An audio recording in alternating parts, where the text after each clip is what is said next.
Hello everyone, it's Dylan from Yu-Gi-Oh! Everything, and welcome back to another Yu-Gi-Oh! Video. So I did a video similar to this for when Yu-Gi-Oh! Vrains ended. That video will be linked down below. And in today's video, I want to go over my explanation in regards to the ending of Yu-Gi-Oh! 7s. So Yu-Gi-Oh! 7s was a pretty solid show, and I thought it had a really good conclusion. It left us with maybe more questions than answers, but I'm going to try to summarize kind of what happened at the end of 7s, because I know there's a lot of people watching Yu-Gi-Oh! Go Rush, and those two shows might end up tying in some way. So whether you watched 7s or whether you have not watched 7s, hopefully this video will be enjoyable. And it should go without saying there are major spoilers ahead. So without further ado, let's begin. So Otis is a character that was first shown to us back in episode 1, and I know it's kind of crazy talking about episode 1 in a video explaining the end of 7s, but it is revealed to us near the end of the show that Otis is the main villain and has been manipulating Yugioh throughout pretty much the entire show, and he reveals his desire to want to destroy all of dueling, including Rush duels, including Master duels, and including Gohad duels. So to confront Otis, they have to go where the duel server is, and that is the moon. So in episode 90, we see Yugioh, Roman, Luke, Gakuto, Asana, Nail, and Roa, the main 7 heroes of this story, go on a rush duel robot and fly off to the moon. They challenge Otis and duel him in a robot that looks exactly like him because, well, of course it does.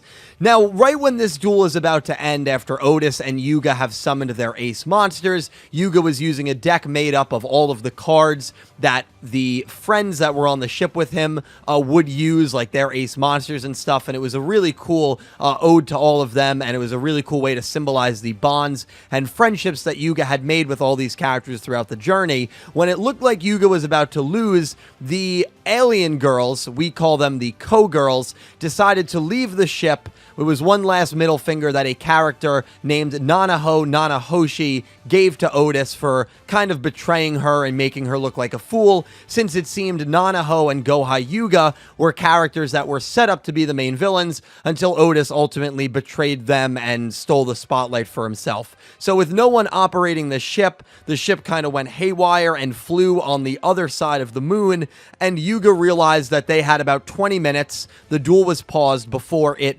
resumed, and ultimately Yugioh was about to lose. He was attacking, but due to one of Otis's trap cards, Yugioh was going to take damage for the points that Otis should have taken, which would have resulted in his loss. So Yugioh, being the selfless guy he is, gets everyone off the ship and basically is going to go on this suicide mission alone. He knows that the Rush Duel robot is at its limits. He gets everyone else to safety, even against their will, and is basically going to take the hit for all of them when Otis comes back and is ultimately going to be sacrificed in an attempt to preserve Rush Dueling. However, Luke doesn't like this idea, and so Luke, using the powers of Luke Man, who is this almighty god spirit, if you will, that is indebted to Luke, helps Luke go back to the moon and challenge Yugioh for the right to duel alongside him, and ultimately the right to die alongside him when the duel with Otis resumes.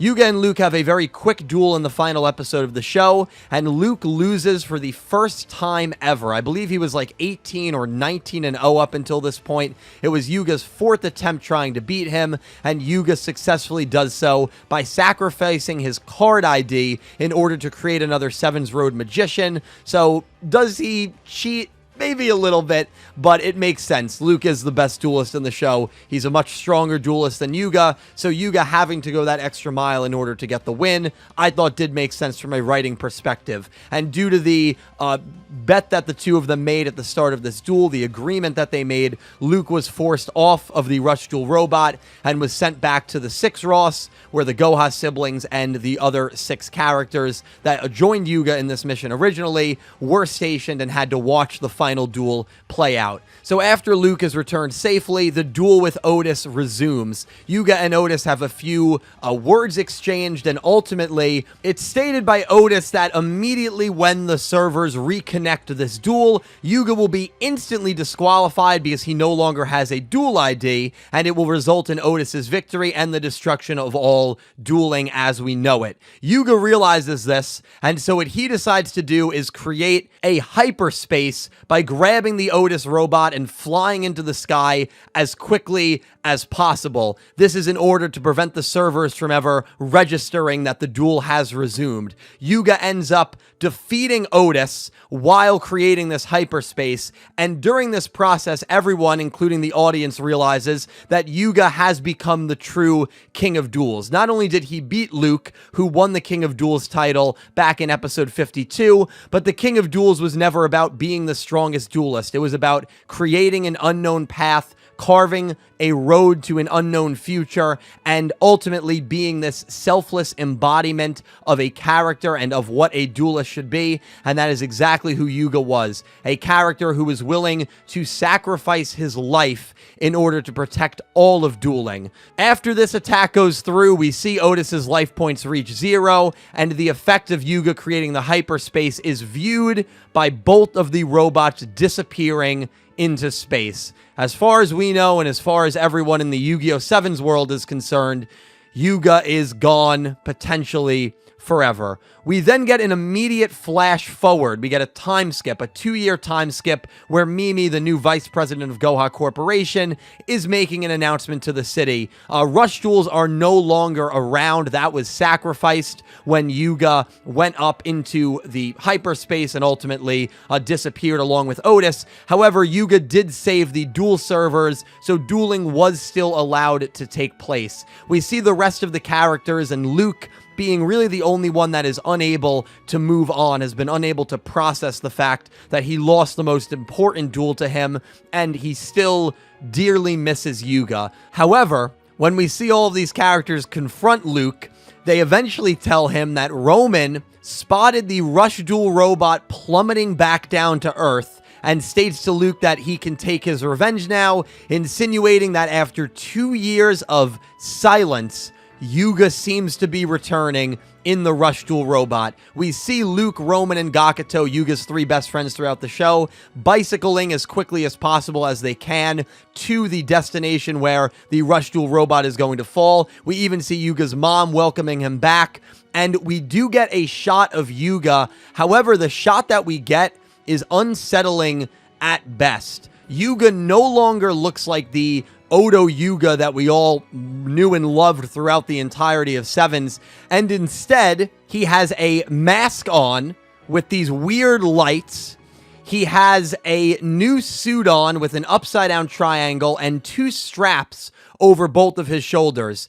He grins, similarly to how Otis would grin, and we never see what happens after that. Yu-Gi-Oh! 7's ends moments later, and that is the cliffhanger that this show left us on. Yugioh disappears for 2 years after sacrificing himself to save dueling, to save the server on the moon.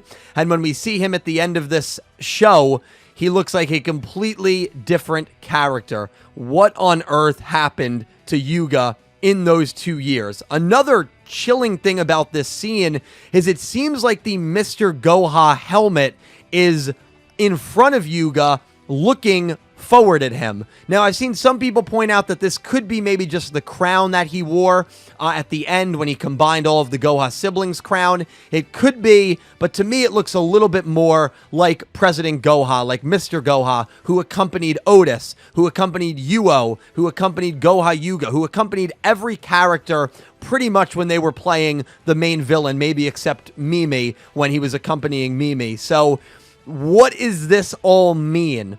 Well, I believe, a theory that I am fully invested in, is that Yugioh visited the Velgear star cluster, the same Velgear star cluster that Yugioh, the protagonist from Yu-Gi-Oh! Go Rush, is from. We know a war has broken out on Velgear, and the urban legend of how rush dueling can save them from war has been passed on throughout the universes, and I think it would make sense if Yugioh was the one who originally started that urban legend and passed on that knowledge, maybe in these 2 years when he visited Velgear.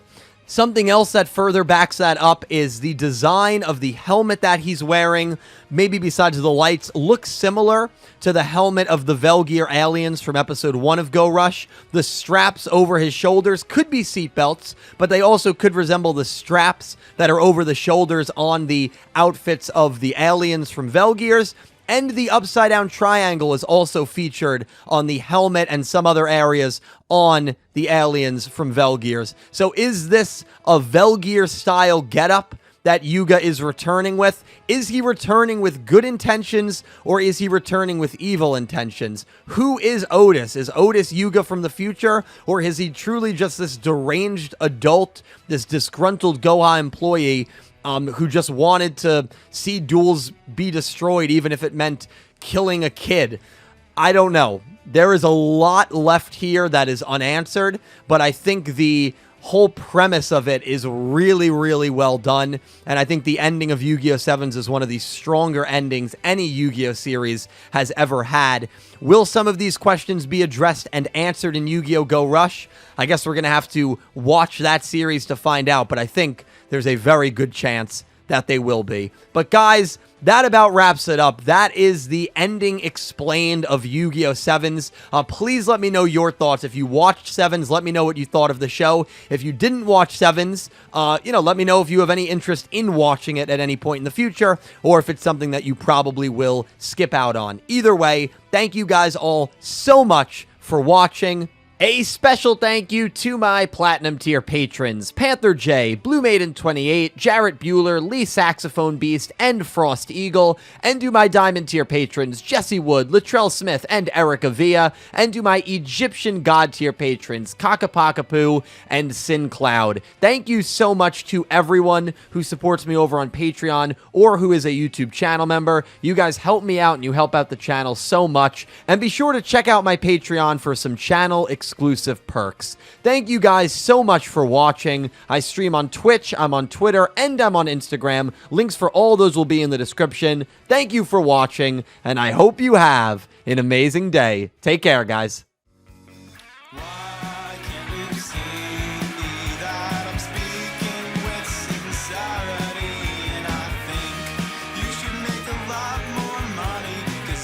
It's